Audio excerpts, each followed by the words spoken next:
Hello, hello, hello, hello. কোথায় আমার নাতি পুতিগুলো গেল কই? এই তো। তো ভালো আছো?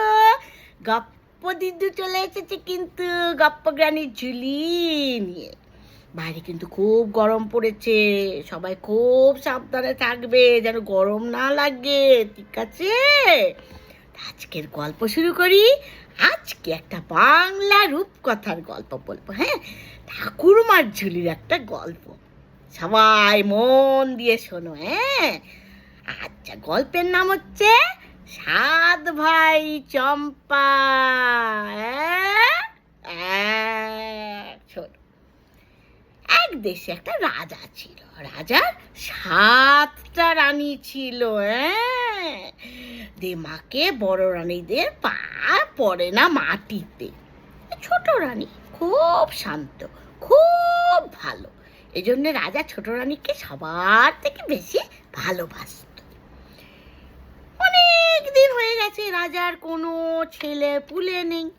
এত বড় রাজ্য, পরের রাজা কে হবে? রাজার খুব চিন্তা তার জন্য, বুঝলে। তারপরে একদিন হয়েছে কি, ছোট রানীর ছেলে হবে। সবাই খুব আনন্দ, রাজার মনে খুব আনন্দ। একদম পাইক পিয়াদা ডেকে রাজা রাজ্যে ঘোষণা করে দিয়েছে যে সবাইকে আজকে প্রচুর দান করে দাও, মন্ডা, মিঠাই, মিষ্টি, লাড্ডু সবাইকে খাওয়াও। এইবার সেই শুনে ওই যে দুষ্টু বড় রানীগুলো সবাই খুব রেগে গেছে। কি করে কি করা যায়, দুষ্টু বুদ্ধি মাথায়। রাজা করেছে কি, নিজের কোমরে, রাজা তো আর বসে থাকতে পারে না রানীর কাছে, রাজাকে তো যেতে হবে শাসন করতে রাজ্য সবাই। রাজা করেছে কি, নিজের কোমরে একটা শেকল বেঁধেছে আর আরেকটা শেকলের এন্ড বেঁধেছে। কোথায়? ওই ছোট রানীর কোমরে।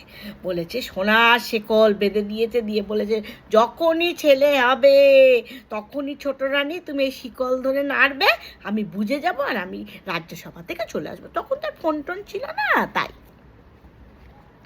ছোট রানীর ছেলে হবে। কে যাবে তার কাছে? বড় রানীরা বলে আহা আহা, ওর অন্য লোক যাবে কেন, আমরা সব বড় রানীরাই থাকবো ওই ইয়ের কাছে, ছোট রানীর কাছে। বড় রানীরা তো দুষ্টু, গিয়েই কি করেছে, গিয়েই ওই শেকলটা নাড়িয়ে দিয়েছে। রাজা তো ভেবেছে ছেলে হয়েছে, ছেলে হয়েছে, ছেলে হয়েছে। রাজা দৌড়ে দৌড়ে দৌড়ে দৌড়ে এসছে, ভক্কা, কিচ্ছু নেই। রাজা খুব রেগে গেছে। রাজা এবার বলেছে যদি এবার শিকলে ছেলে হয়নি তার সত্ত্বেও যদি শিকলে টান দিয়েছে, আমি এসে সবাইকে তরোয়াল দিয়ে কুচি কুচি কুচি কুচি কুচি করে দেবো। রাজা এরপরে হয়েছে কি, ছোট রানীর একটা একটা একটা করে 7টা ছেলে হয়েছে আর একটা মেয়ে হয়েছে। আহা, কি সুন্দর তারা দেখতে, চাঁদের পুতুলের মতো দেখতে, ফুলের মতন দেখতে, ছোট্ট ছোট্ট হাত পা নাচছে করে কাঁদছে, বুঝেছো? ছোট রানী আস্তে আস্তে বলে দিদি কি ছেলে হলো, আমাকে তো দেখালে না।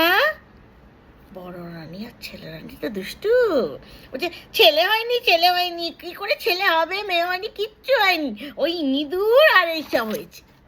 শুনে ছোট রানী বেচারি অজ্ঞান হয়ে গেছে। রাজা তো এবার এসছে, এদিকে বড় রানীগুলো কি করেছে বলো তো, ওই বাচ্চাগুলোকে একটা একটা করে হাঁড়ির মধ্যে ঢুকিয়ে সেটাকে একটা মাটির নিচে পুঁতে দিয়েছে, তারপর শিকল ধরে টান দিয়েছে। রাজা তো দৌড়িয়ে দৌড়িয়ে দৌড়িয়ে ডুম ডুম ডুম ডুম করতে করতে এসেছে, এসে দেখে কিচ্ছু নেই। কি দেখছে? বলছে ইঁদুর ছানা, বাঁদরের ছানা, এই সব দেখাচ্ছে। দেখে তো রাজা খুব রেগে গেছে, রেগে গিয়ে ছোট রানীকে বলেছে যাও, বেরিয়ে যাও বলে বার করে দিয়েছে। বড় রানীদের তো খুব আনন্দ, কি মজা, ছোট রানীকে তাড়িয়ে দিয়েছি, দুষ্ট তো। এমনি করে দিন যায় দিন যায়, কিন্তু ভগবান তো আছে উপরে দেখার জন্য। একদিন মহারাজা প্রত্যেক দিন পুজো করে। তুমি তো দেখেছো নিশ্চয়ই, বাড়িতে সবাই পুজো টুজো করে, পুজো করছে, ফুল টুল দিয়ে পুজো করছে। এবার একদিন রাজার মনে দুঃখ, রাজার তো যতই পুজো করুক রাজার মনে খুব দুঃখ, রাজার কোনো ছেলে নেই, রাজার ছোট রানীকে এত ভালোবাসতো, ছোট রানীও নেই। একদিন মালি এসে প্রত্যেকদিন পুজোর ফুল দিয়ে যায় রাজামশাইকে। মালি এসে বলছে, মহারাজ আজকে ফুল পেলাম না, আজ দেখছি ওই মাটির ওপর একটা 7টা চাঁপা ফুল আর একটা পারুল ফুল হয়েছে। রাজা বলল, তাই নিয়ে আয়, ওই 7টা ফুলকে নিয়ে আমি পুজো করব। মালি ফুল আনতে গেল। মালিককে দেখে পারুল গাছে পারুল ফুল, চাঁপা ফুলদের ডাকলো, 7 ভাই চম্পা জাগো রে। অমনি 7টা চাঁপা নড়ে উঠে বলল, কেন বোন পারুল ডাকো রে? পারুল বলল, রাজার মালি এসেছে, পুজোর ফুল দেবে কি দেবে না? 7টা চাঁপা ফুল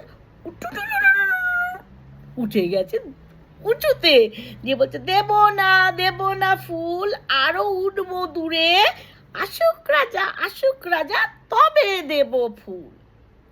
শুনে তো মালি অবাক, এ কি, ফুলগুলো কথা বলছে। ফুলের সাজি ভয় পেলে দৌড়, রাজামশাই কি হয়েছে সব বলেছে। এবার রাজা এসছে ফুল তুলতে। রাজা বলছে, ঠিক আছে চলো, আমি ফুল তুলতে যাচ্ছি। এবার রাজা তো গেছে ফুল তুলতে, যেই গেছে অমনি পারুল ফুলে চাঁপা ফুলদের বলছে, 7 ভাই চম্পা জাগো রে। চাঁপারা উত্তর দিল, কেন বোন পারুল ডাকো রে?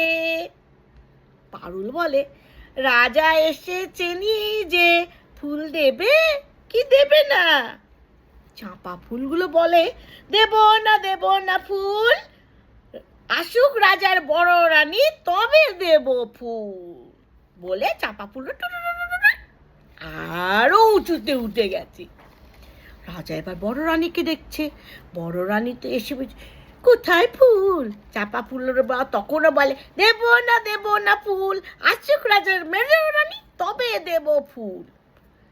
তারপর মেজো রানী এলো, সেজো রানী এলো, নরানী এলো, যত বড় রানীগুলো ছিল সবাই এলো, কিন্তু ফুলেরা করে খালি ওপরে উঠেছে আর বলে, দেব না ফুল।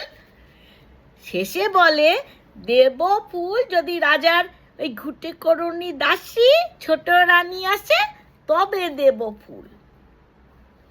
রাজা তো তখন বলে, কি? বলছে, যাও গিয়ে আমার ছোট রানী যেখানে আছে তাকে খুঁজে বার করো। চারিদিকে রাজার লোকজন চলে গেছে, ছোট রানী তো এসেছে। ছোট রানীকে তো তাড়িয়ে দিয়েছে, সে বেচারি খুব গরিব হয়ে গেছে এখন। তার পরনে ছেঁড়া কাপড়, গায়ে হাতে গোবর লেগে, বেচারির তো কিচ্ছু করার নেই, ওই দিয়েই তো রান্না করে। অমনি সে এসে তখন বলছে, এবার ফুলটা তুমি তোলো।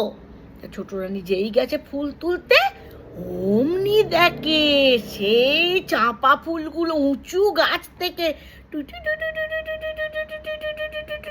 করে নেমে চলে এসেছে রানীর কাছে। আর পারুল ফুলটা গিয়েও তার সঙ্গে চলে এসেছে। সবাই এসে তারপর দেখছে ফুলের মধ্যে সুন্দর সুন্দর চাঁদের মতো 7 রাজপুত্র আর এক ওই পারুল রাজকন্যা। মা মা মা বলে ঝুপ করে ওই ঘুটি করুণী রানীর কোলে এসে ঝাঁপিয়ে পড়েছে। সকলে তখন অবাক, রাজার চোখ দিয়ে তখন ঝরঝর করে জল পড়ছে, আর বড় রানীরা তো ভয়ে তখন ঠক ঠক করে কাঁপছে। রাজা তখন সব বুঝে গেছে এবং বুঝে গিয়ে সব কটা দুষ্টু রানীকে একদম যাও বলে বার করে দিয়েছে রাজপ্রাসাদ থেকে। তারপরে ওই রাজা মশাই 7 রাজপুত্র, পারুল মেয়ে আর তার ছোট রানীকে নিয়ে খুব মজা করে রাজবাড়িতে গেল। আর রাজবাড়িতে আবার সব রাজডঙ্কা বেজে উঠলো, আর সবাই খুব আনন্দে সুখে শান্তিতে বাস করতে থাকলো। তাহলে কেমন লাগলো আজকের গপ্প? হ্যাঁ, বলেছিলাম না আজকে একটা সুন্দর গপ্প শোনাবো, একটা বাংলা রূপকথার গল্প, সাত ভাই চম্পা। ঠিক আছে, সামনের সপ্তাহে আবার দেখা হবে। তোমরা ভালো থেকো। অনেক অনেক আদর তোমাদের সবাইকে। আর বাইরে খুব গরম পড়েছে, যখনই যাবে বেশি করে জল খাবে। হ্যাঁ, আর এই ঠাকুমার কথা সবসময় মনে রাখবে। আজকে আসি তাহলে, টাটা, বাই বাই। আবার দেখা হবে সামনের রবিবার।